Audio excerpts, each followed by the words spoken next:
Jetpur Udyognagar police station ખાતે 0 નંબરથી FIR દાખલ કરવામાં આવેલ છે અને સદર એફઆઈઆર જુનાગઢ તાલુકા પોલીસ સ્ટેશન વિસ્તારને લગત હોય જુનાગઢ તાલુકા પોલીસ સ્ટેશન ખાતે મોકલી આપવામાં આવેલ છે। જે બનાવની વિગત એ છે કે મહાશિવરાત્રી પર્વ નિમિત્તે જે મૃગીકુંડમાં જે સ્નાન થયું તે બાદ કીર્તિ પટેલ સાધુ સંતો અંગે અવારનવાર વિડીયો બનાવી તેના સોશિયલ મીડિયા હેન્ડલમાં અપલોડ કરતી હોય છે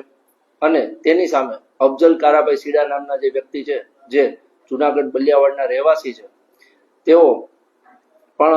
આ જે કીર્તિ પટેલ જે વિડીયો અપલોડ કરે છે તે બાબતનું ખંડન કરતા અને ખરેખર સત્ય હકીકત શું છે તે બાબતેના વિડીયો અફજલ કારાભાઈ સીડા નામના વ્યક્તિ જે છે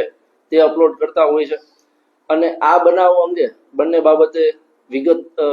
વિવાદ થતા તેઓ લોકોને કીર્તિ પટેલ, દિવ્યા સાવલાણી, જસપાલસિંહ, અનુ ચાવડા, વિરમ મેવાડા નામના વ્યક્તિઓએ ભેગા મળીને આ અફજલ કારાભાઈ સીડા નામના વ્યક્તિને સોશિયલ મીડિયામાંથી આ વિડીયો ડિલીટ કરી નાખવા અને જો વિડીયો ડિલીટ નહીં કરે તો તેઓને બળાત્કારના ખોટા કેસમાં ફિટ કરી દેવાની અને તેઓને લાંબો સમય જેલમાં રહેવાની ફરજ પડશે તેવી ધમકી આપેલી અને આ જ કારણોસર જો તેઓએ સમાધાન કરી લેવું હોય તો ખંડણી પેટે 20 લાખ રૂપિયા કીર્તિ પટેલ અને તેમના સાગરીતોને ચૂકવવા પડશે।